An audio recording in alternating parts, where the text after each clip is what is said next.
You let this filthy black monkey sit his dirty ass in a first-class seat meant for real Americans. Then, what do you make should do, Thomas? Get into the Vicari. Sure, can you think you're gonna do one on their side? You hear me, you black boy? This gentleman is taking 1A. Caleb Grant, 44, charcoal suit, didn't move. Ma'am, I paid for this seat. Honey, his kind belongs up here. Yours smells like the back of a bus. She snapped her fingers in his face. Move before I have you dragged past every passenger on this plane. Bradley smirked. Go on, boy. Shoo. Row 3 lifted a phone. Row 14 followed. Nobody said a word. But by sundown, one call from seat 34E would make sure they never forgot his name. Damn. She picked the wrong passenger. And trust me, she's about to find out the hard way. 4:40 in the morning, Atlanta. The kind of dark where the city hasn't decided yet if it's still last night or already tomorrow. Caleb Grant stood in front of a bathroom mirror in a modest Buckhead condo, tying a navy tie with the muscle memory of a man who'd done it 10,000 times. On the wall behind him, 3 photos told a whole life in 3 frames. A handshake with the governor of Georgia, a Morehouse diploma, 2003, and the oldest one, a skinny boy in church clothes standing next to his father, a mechanic in a grease-stained uniform, Atlanta, 1986. He kissed that last photo, same as every morning. Then he grabbed his laptop bag and walked out. Caleb Grant was the founder and CEO of Grantford Hospitality Group. 31 boutique hotels across the South, revenue north of $400 million a year. Most people who stayed in his hotels had never heard his name, and he liked it that way. Today, he was flying to Denver to finalize a $120 million partnership with Meridian Vale Hotels, the biggest deal of his career. And he'd chosen this flight on purpose. Altaview Airlines, Flight 1202. Because Altaview was Meridian Vale's preferred carrier, and because Grantford was quietly considering Altaview for a massive corporate travel contract of its own. He wanted to see, with his own eyes, the kind of company he was about to climb into bed with. At the gate, the agent scanned his boarding pass, paused, scanned it again. She looked up at him, at his charcoal suit, the hoodie he'd pulled over it against the morning chill, and asked, politely, if she could just verify his ID one more time. He handed it over without a word. She handed it back, asked for it a second time. He handed it over a second time. He didn't sigh, didn't roll his eyes. He just reached into his jacket, pulled out a small leather notebook, and wrote one line. Then he walked down the jet bridge. Behind him, a man was already shouting into a phone. Bradley Whitaker, mid-50s, flushed red, rumpled blazer, Altaview loyalty tag dangling from his carry-on. Yeah, supposed to be first class. They bumped me. I'm gonna fix it. These people always try something. His eyes tracked Caleb's back the whole way down the tunnel. In the first-class cabin, Ashley Morgan was already working. 11 years of service. It said so right on her name tag. She greeted every passenger in 1A through 2D by name. Mr. Whitaker, lovely to see you again. Mrs. Harrington, welcome back. Champagne or orange juice? Warm nuts or no warm nuts? She knew them. She smiled at them. Except for 2A. Caleb sat down. Ashley set a welcome drink on his tray without looking at him. He said thank you. She was already walking away. Next to him in 2B, a quiet white woman in her 40s was reading a thick internal report. Caleb caught the logo on the cover. 2 linked mountains, navy and gold. Meridian Vale Hotels. He almost smiled. Small world. He didn't introduce himself. Not yet. He opened his laptop instead. On his screen, a draft press release. Grantford Meridian Vale Strategic Partnership. $120 million. Below that, a second document. An unsent email, addressed to AltaView's corporate partnerships team. Subject line, Preferred Carrier Agreement. Final Review. His finger hovered over the send button. He'd decided to send it from the air. Symbolic. A signature delivered at 36,000 feet. He didn't send it yet. Bradley Whitaker came storming up the aisle before the doors even closed. "Excuse me, miss, this man is in my seat." Ashley turned, didn't check a manifest, didn't ask for a boarding pass, just looked straight at Caleb. "Sir, there's been a mistake. We need you to move to the back." Caleb, calmly, held up his boarding pass. "Ma'am, seat 2A, checked in 11 hours ago." Ashley barely glanced. "The system says otherwise. Please don't make this difficult." In 2B, the woman in the Meridian Vale report slowly closed her folder. Her eyes narrowed. Her hand drifted toward her pocket, toward her phone.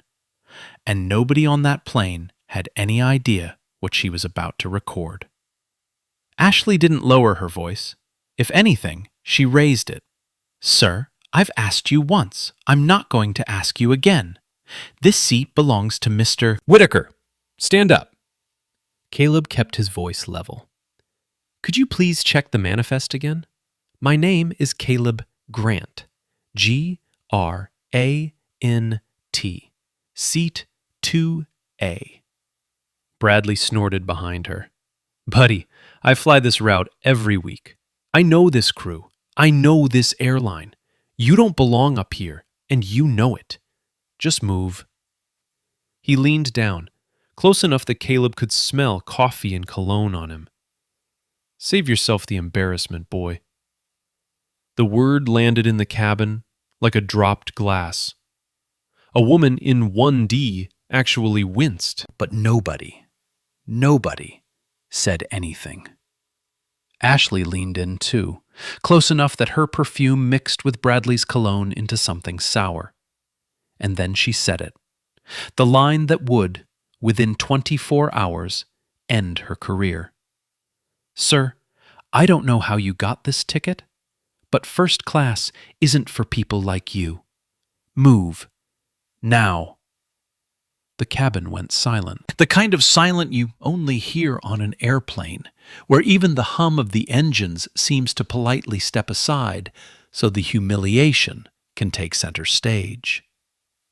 In 2B, Catherine Ellis pressed record.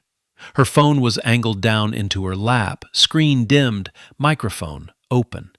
She didn't say a word. She just recorded. Caleb's jaw tightened. One flex, then it released.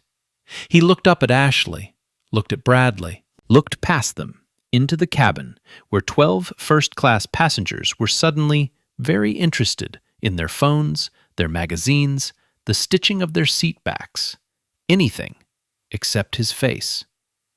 He thought for one long second about the email sitting open on his laptop, the one with the send button. Then he thought about his father. And then Captain Donald Hughes came out of the cockpit. Hughes was tall, gray at the temples, the kind of captain who still ironed his own uniform shirts. Ashley had already briefed him on the intercom.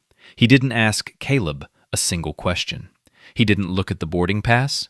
He didn't even look at the manifest tablet the purser was holding out to him. He looked at Ashley, and then he looked at Caleb, and he said, "Sir, my crew has made a determination. You can comply, or I can have you removed. And if I have you removed, you'll be on the federal no-fly list by noon. Your choice." Caleb nodded once, slowly. "Captain, could I ask your name, please?" Hughes blinked. "Hughes. Captain Donald Hughes. Why?" "Just wanted to make sure I spelled it right." Hughes's eyes narrowed. He didn't understand. He would, later. Much later. Caleb stood up. He gathered his laptop, his notebook, his contract folder, his unopened welcome drink he set gently back on Ashley's serving tray, as if he were returning something that didn't belong to him.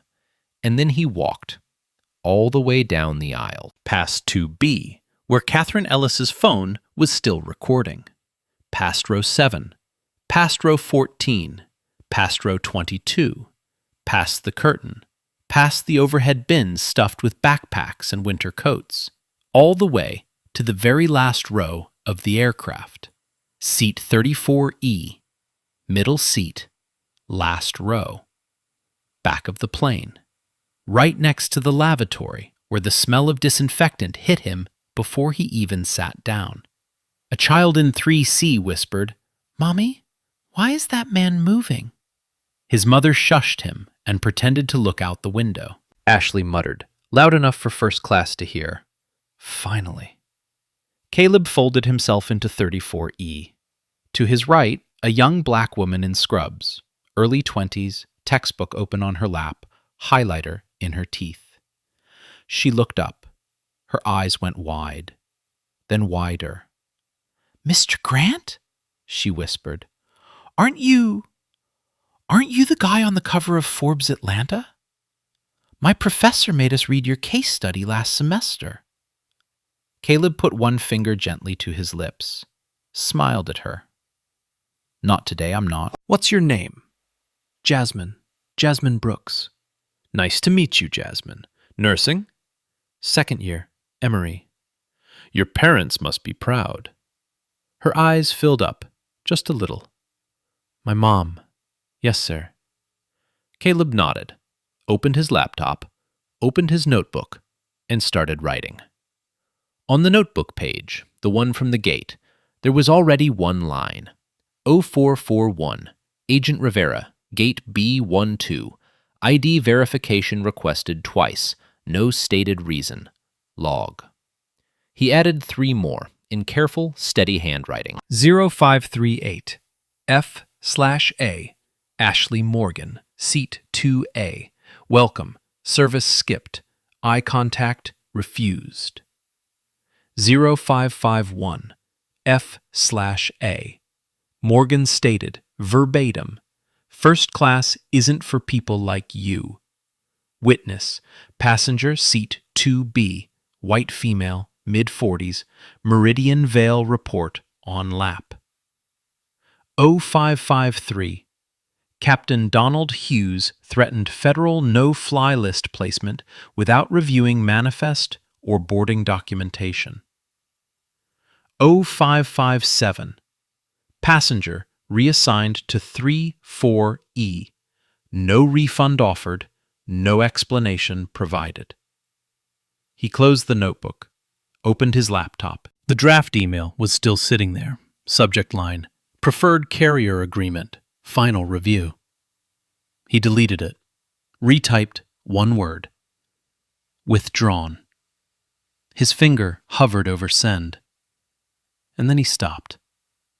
Not yet, he murmured, barely moving his lips. Not until I have everything. Up front, Bradley Whitaker was laughing into his champagne, calling his wife. Yeah, babe, told you I'd fix it. These people always try stuff. Nah, the crew handled it. Guy didn't even fight back. Classic. Ashley refilled his glass and laughed along with him. In 2B, Catherine Ellis stopped recording. She had enough. The flight was 3 hours. Caleb worked the whole way. He answered emails. He reviewed the Meridian Vale contract one final time, line by line. Every margin note, every clause, every dollar figure. At hour 2, Jasmine shyly offered him her bottle of water. She hadn't touched it. He thanked her by name, asked about her textbook, asked who her professor was. Small kindness. The kind a man gives a stranger when he has nothing else to give. She would remember it for the rest of her life. Somewhere over Kansas, Catherine Ellis got up from 2B, walked the entire length of the plane under the pretense of using the rear lavatory. On her way back, she slowed beside 34E, slid a business card under the corner of Caleb's tray table, kept walking, didn't look back. Caleb picked it up, read the front. Catherine Ellis, Regional Vice President, Meridian Vale Hotels. He turned it over, handwritten in blue ink. I saw everything. I have video. Call me when we land. K. He read it twice, folded it once, slid it into the back of his notebook. Then, for the first time since Atlanta, he let himself exhale. Outside the window, the sun was climbing over the Rockies. Inside 34E, a very quiet man was quietly building a very loud case. And 3 feet away, in 34D, Jasmine Brooks was watching him and starting to understand that she was sitting next to something she didn't fully recognize yet. E. The wheels kissed Denver asphalt at 9:18 in the morning. The seatbelt sign chimed off, and Ashley Morgan, like clockwork, took her position at the front of the cabin to perform her ritual. Bye-bye. Bye-bye. Thank you, Mr. Whitaker. See you next week. Bye-bye. Every passenger in first class got a smile, a name, a little touch on the shoulder. Bradley Whitaker got an extra bright one.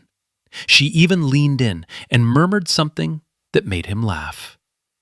Then economy started filing out, and Ashley's smile went on autopilot. When Caleb Grant passed her in the galley, she didn't look at him, didn't see him. He was already heir to her.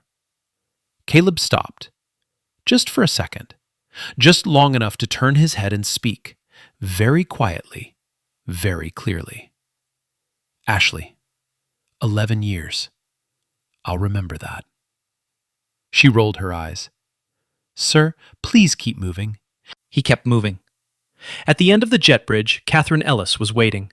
She'd hung back on purpose, letting the first-class passengers clear out, letting Bradley Whitaker disappear into the terminal with his rolling suitcase and his loud phone call. Now she stood with her arms crossed, a Meridian Vale lanyard around her neck, watching Caleb walk toward her like she was watching a man walk out of a burning building. Mr. Grant. Miss Ellis, I believe we had a meeting scheduled for 11 o'clock. We still do. But first I need to make a phone call. She nodded once, didn't ask questions, just pointed toward a quieter corner near the windows. Caleb dialed his chief of staff, Monica Davis. She picked up on the first ring. Monica, I need 3 things. Pull the AltaView preferred carrier agreement. Don't send the termination yet. Hold it. Get me the CEO's office, Gregory Hollister. Tell his assistant I'll be at their Denver regional hub by 10:30, and I'd like 20 minutes of his time. Tell her it's about Flight 1202. Tell her I have a witness. Tell her I have video. Monica didn't even hesitate. Sir, are you all right? I'm fine, Monica. Clear my morning, and get legal on standby. He hung up, turned to Catherine. I'm sorry, you didn't sign up for this. Mr. Grant. She tilted her head. I sat in seat 2B for 3 hours and watched a grown man get told his skin color didn't belong in a paid seat. Whatever I signed up for, I'm in it now. Where are we going? He smiled, very faintly. You're coming with me? I'd like to, yes. Why? Because if Meridian Vale is about to be your business partner, I want to see how you handle this. And because I think whoever's at the other end of this morning deserves to see the face of the person who recorded it. Caleb looked at her for a long moment. Then he nodded. All right, let's go. The Meridian Vale car service was waiting at the curb, a black SUV, driver in a suit. Catherine slid in first. Caleb followed. As soon as the doors closed, she pulled out her phone. Do you want to see it? Please. She played the video. 47 seconds. Crisp picture. Audible voices. Ashley's words came through like a gunshot in the leather silence of the car. First class isn't for people like you. Caleb watched the whole thing without blinking. Then he watched it again. Can you send me a copy? Right now? Already done. His phone buzzed. He opened the file, saved it to 3 different cloud folders, forwarded it to Monica, forwarded it to his general counsel, forwarded it to himself. Then he looked up. Catherine, I owe you an honest answer before we walk into any room together. Our contract, the partnership we're signing today, one of the clauses was a preferred carrier designation. AltaView was the carrier. That clause is dead. It died in seat 34E. Meridian Vale didn't do anything wrong, and the deal itself is still on. But if you were counting on that carrier clause for anything at all, I need you to tell me now. She thought about it for a long moment, looked out the window at the Denver skyline. Mr. Grant, I'm the regional VP of a hotel company that talks about dignity in every marketing deck we make. If you sign that clause after what I just watched, I'd have resigned by Friday. Tear it up. Thank you. Don't thank me. Just do it right. The SUV pulled up in front of a 7-story glass building. AltaView Airlines, Regional Operations Center, Denver. The logo, a white wing over a mountain, gleamed in the morning sun. Caleb stepped out, straightened his tie, took a breath, and walked through the front door of a company he owned more of than anyone else on earth. The receptionist behind the front desk was a young woman with a corporate smile already half-formed. She glanced up, saw Catherine's Meridian Vale lanyard first. Smile widened. Then she saw the name on Caleb's business card as he slid it across the marble. The smile didn't just fall. It evaporated. Mr. Grant, sir, we weren't expecting you until next quarter for the board visit. Catherine's eyebrows lifted 1 careful millimeter. Board visit? Caleb didn't answer. He just said, very politely, could you let Mr. Hollister know I'm here? And a conference room with a screen, please, whichever one's closest. She was already dialing. Her hand was shaking. 4 minutes later, Gregory Hollister came around the corner at something just short of a run. CEO of AltaView Airlines, 58 years old, silver hair, good suit, tie slightly crooked because he'd tied it in an elevator. 2 senior vice presidents trailed behind him, one of them still pulling on a blazer. Caleb! Hollister's voice was too bright. Caleb, I didn't know you were in town. What a surprise! What can I help you with? Catherine watched this with her arms folded, face completely blank. In her head, she was already rearranging everything she thought she knew about the last 4 hours. Caleb shook Hollister's hand. Firm. Brief. Gregory, thanks for making time. This is Catherine Ellis, Regional VP at Meridian Vale Hotels. She's here as my witness. Could we sit down? The conference room was glass on 3 sides, a long table, a screen on the wall. Hollister sat at the head, out of habit, then, realizing something, shifted 1 seat to the side. Caleb took the head. He set down his notebook, set down his phone, looked at Catherine, looked at Hollister. Gregory, before we start, Catherine, I owe you a proper introduction. I haven't been entirely straight with you about who I am. He turned his body to face her. Grantford Hospitality Group isn't just a hotel company. 3 years ago, we acquired, quietly, a 19% stake in AltaView Airlines through our parent holding company, Grantford Capital. Last month, we closed on an additional 14%. As of last Monday morning, I am, personally, the single largest shareholder of AltaView Airlines. And I have a confirmed seat on this company's board of directors, effective the next shareholder meeting in 18 days. Catherine didn't move. She just stared at him. Caleb kept going. Gregory already knew. That's why he came down the stairs so fast. Hollister's face had gone the color of old paper. Caleb, please, whatever happened, we'll handle it internally today. You have my word. Gregory, I'm going to tell you exactly what happened, and then we're going to handle it together. And Catherine is going to watch every second of it, because Meridian Vale deserves to know who it's about to climb into bed with. He opened the notebook, thumbed past the first page, stopped at the second. I flew your flight 1202 this morning, seat 2A, paid fare, booked under my own name, through my own corporate account. I wore a charcoal suit and a hoodie because it was cold at 4 in the morning in Atlanta. I was seated for 46 minutes before a passenger named Bradley Whitaker, who, based on what I heard him say on the phone, was not entitled to that seat, informed your flight attendant, Ashley Morgan, that the seat was his. He turned the page. Ms. Morgan, in a cabin of 13 witnesses, without consulting a manifest, without consulting a boarding pass, without consulting a single document, looked me in the face and said, and Catherine, please correct me if I misquote, "First class isn't for people like you." Catherine's voice was soft, steady. That's verbatim. Your captain, Donald Hughes, came out of the cockpit, did not ask me for my side, did not check the manifest, threatened me with the federal no-fly list by noon. I was moved to seat 34E, middle seat, last row, next to the lavatory. Hollister closed his eyes, just for a second. Here's what I want you to hear, Gregory. I wasn't on that plane by accident.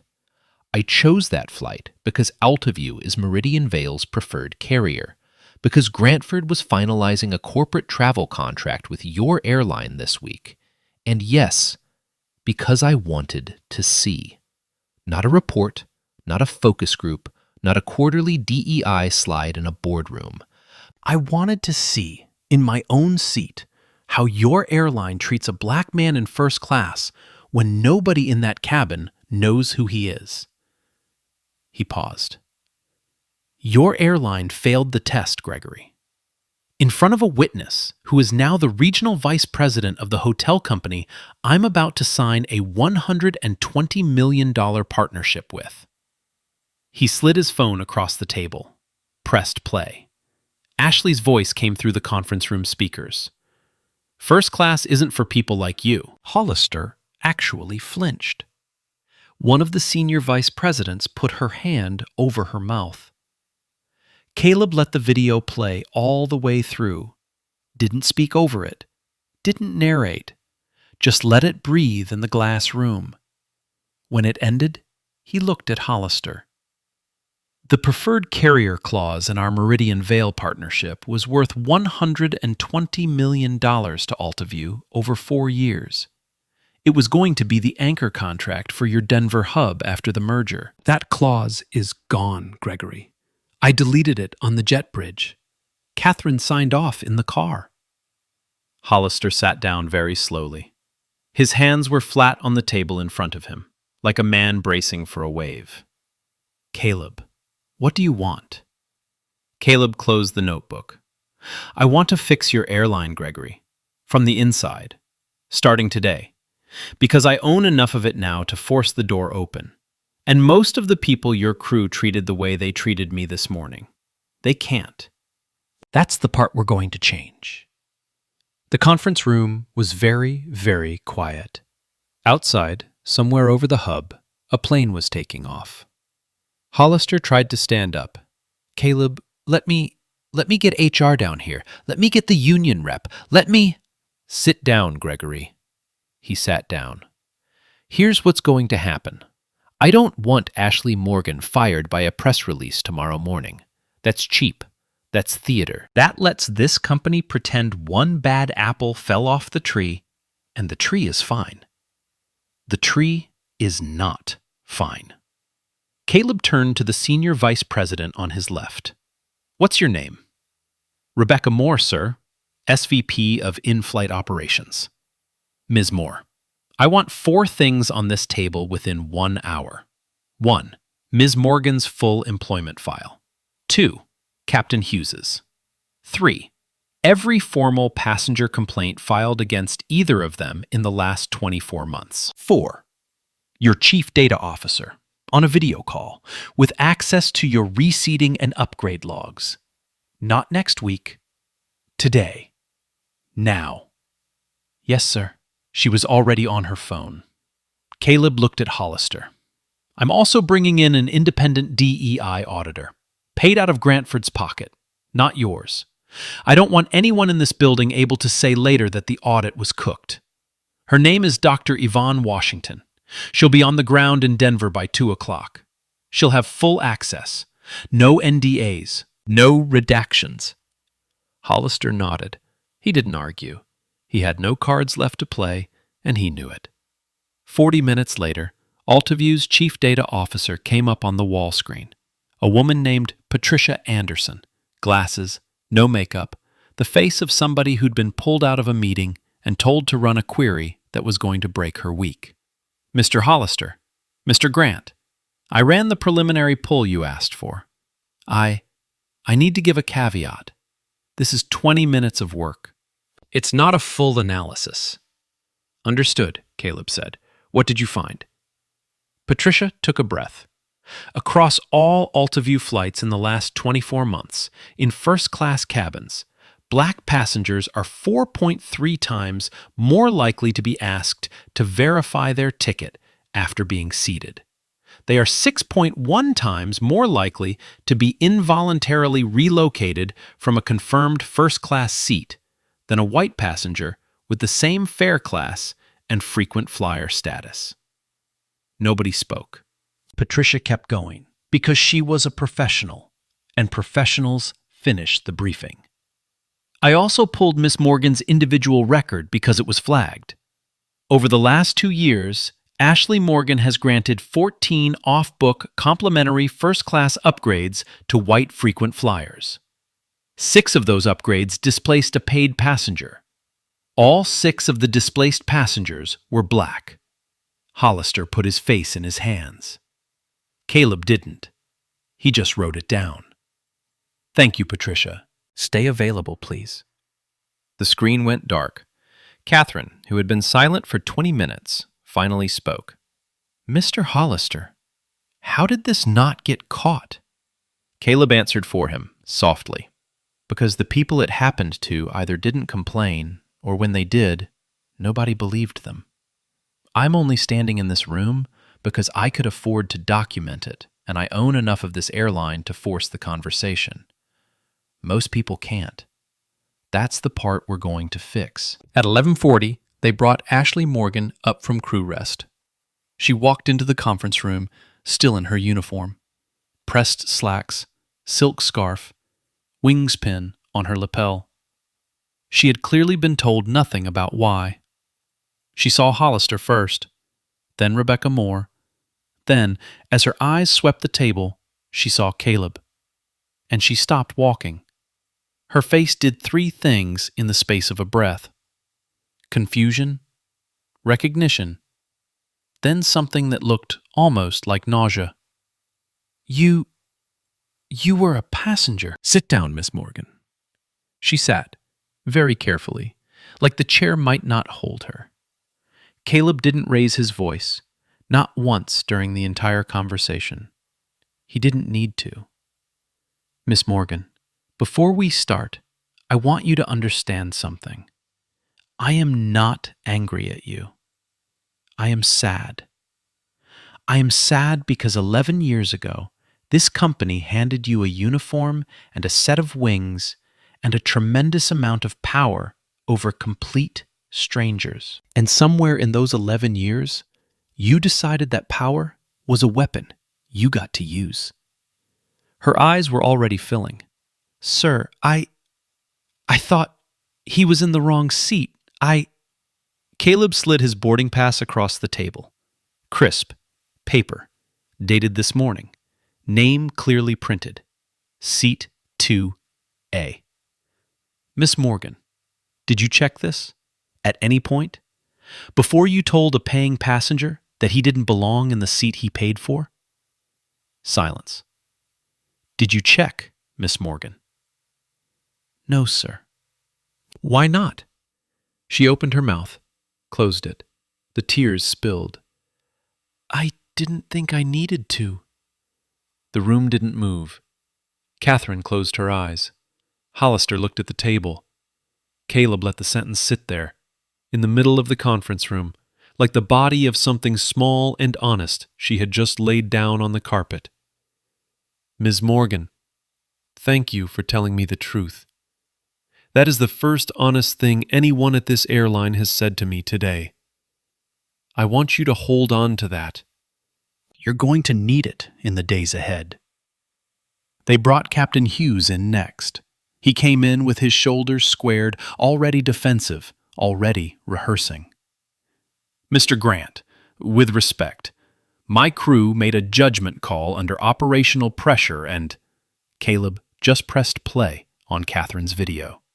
Hughes watched himself, 30,000 feet up, in uniform, threatening a sitting passenger with the federal no-fly list without having looked at a single document. The speech he'd rehearsed died on his tongue.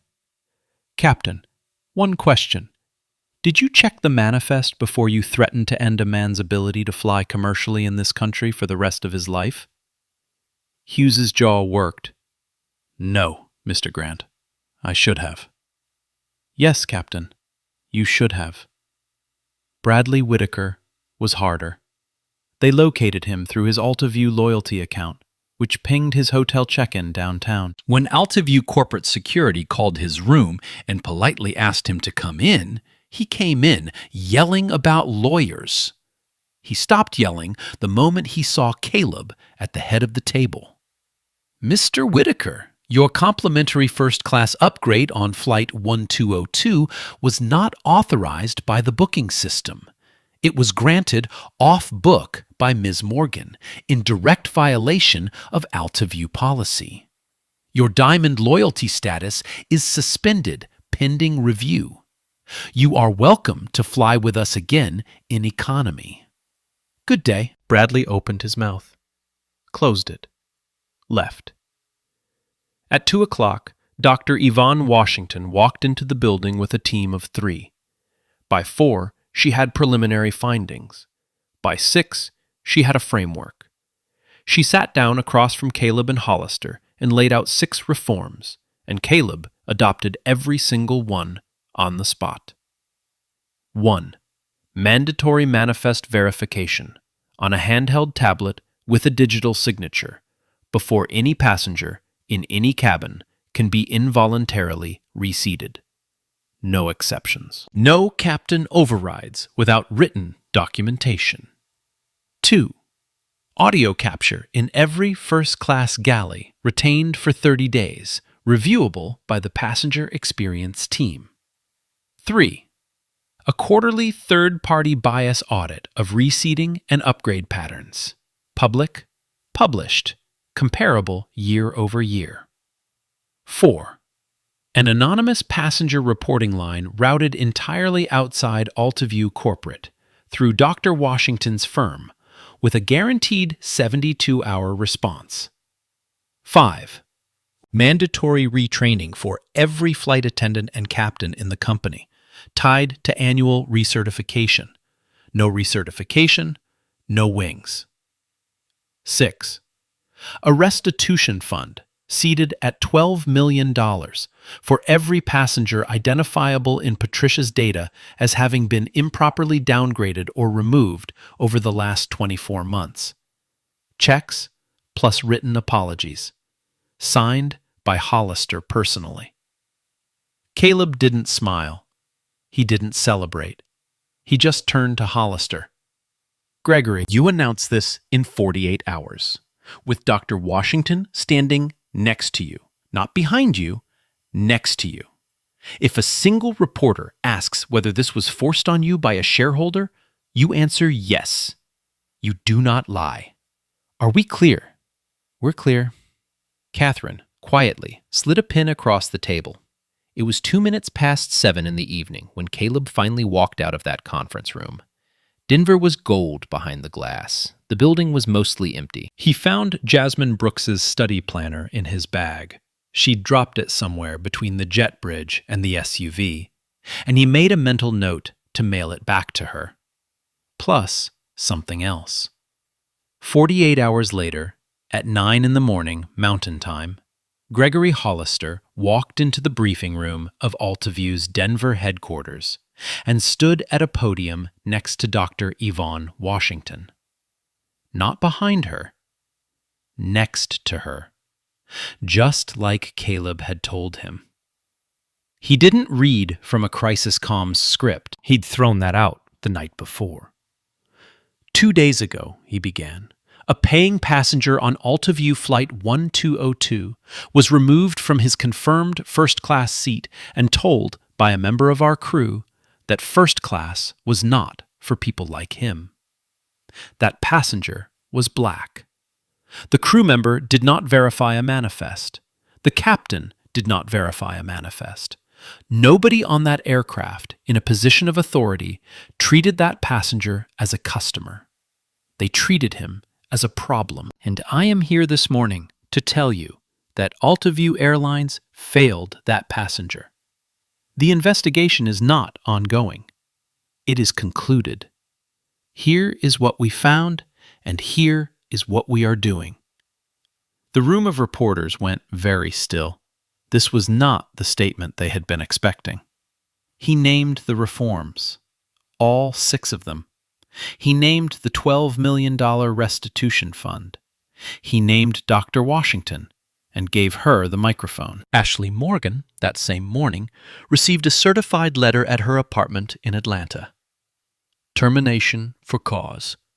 11 years of service ended in a single paragraph.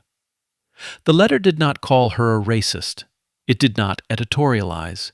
It simply cited policy, the policies she had, in her own words, not thought she needed to follow. Captain Donald Hughes received a 90-day unpaid suspension, mandatory bias retraining, and a demotion from senior captain status. He would never sit left seat on a transcontinental again. 2 mid-level managers, the ones whose names surfaced in Patricia Anderson's data as having buried earlier complaints against Ashley, were separated from the company that same afternoon. Bradley Whitaker's loyalty account was closed permanently. His name went on an internal watch list. He would fly AltaView again only as a last resort, and only in coach. The Department of Transportation opened a parallel civil rights review within a week. AltaView did not fight it. AltaView opened its books. On the 4th day after the flight, in a quiet office in Midtown Atlanta, Caleb Grant and Catherine Ellis signed the Grantford Meridian Vale Partnership. $120 million over 4 years. Full value, full stop. The preferred carrier clause, where AltaView's name used to be, was blank. Catherine noticed it as she signed. She didn't say anything. She just tapped the empty line twice with her pen. Caleb smiled, very small. They'll earn it back. Or they won't. 18 days later, Caleb walked into his first AltaView board meeting. He did not give a speech. He did not lecture. He pulled one object out of his briefcase and slid it across the polished table toward Gregory Hollister.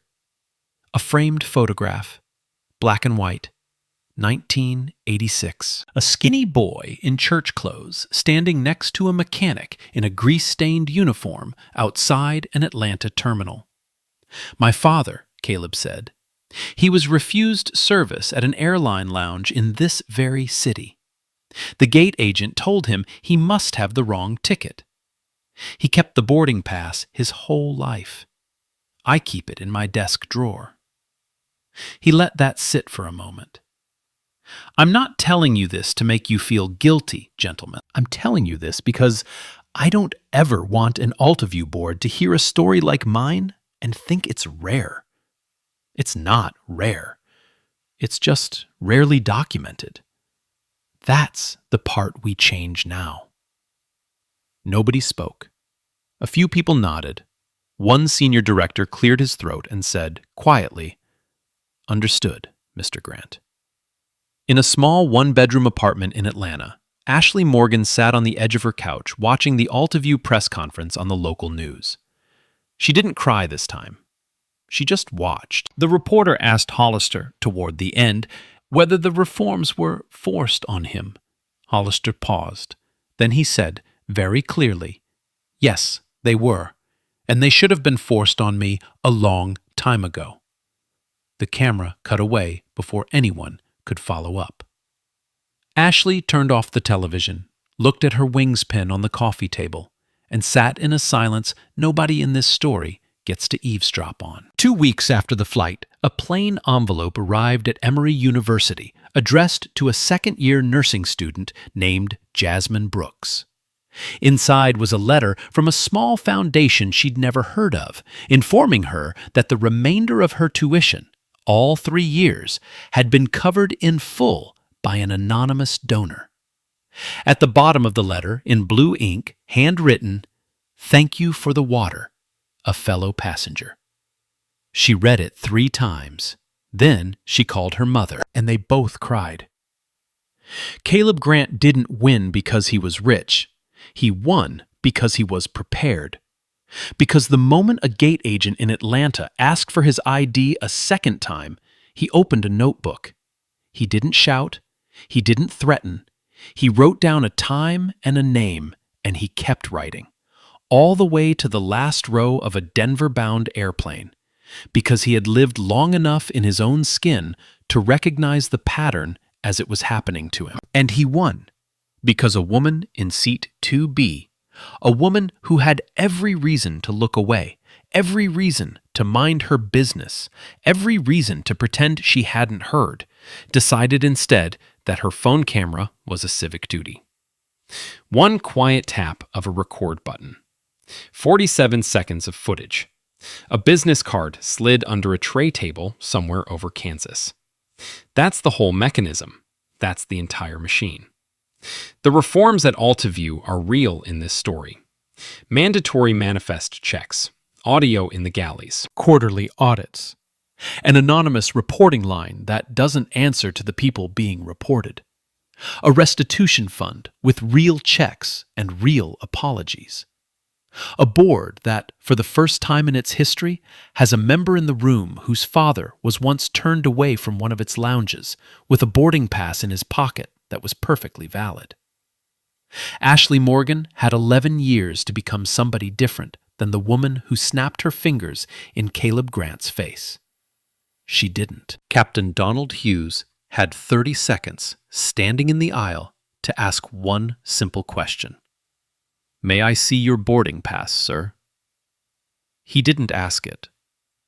Those are not complicated failures. Those are small, daily, human failures, the kind the system tolerates until somebody with enough leverage refuses to let it. That's what changed that morning. Not the world. Just one airline. Just one boardroom. Just one scholarship fund for one nursing student who offered a stranger a bottle of water. But one is how it starts. Man, listen. This story's fiction. But that humiliation, that verify your ticket energy, that's real for somebody out there. Imagine paying for your seat and still being told you don't belong in it. Yeah, sit with that for a second, and you'll feel sick.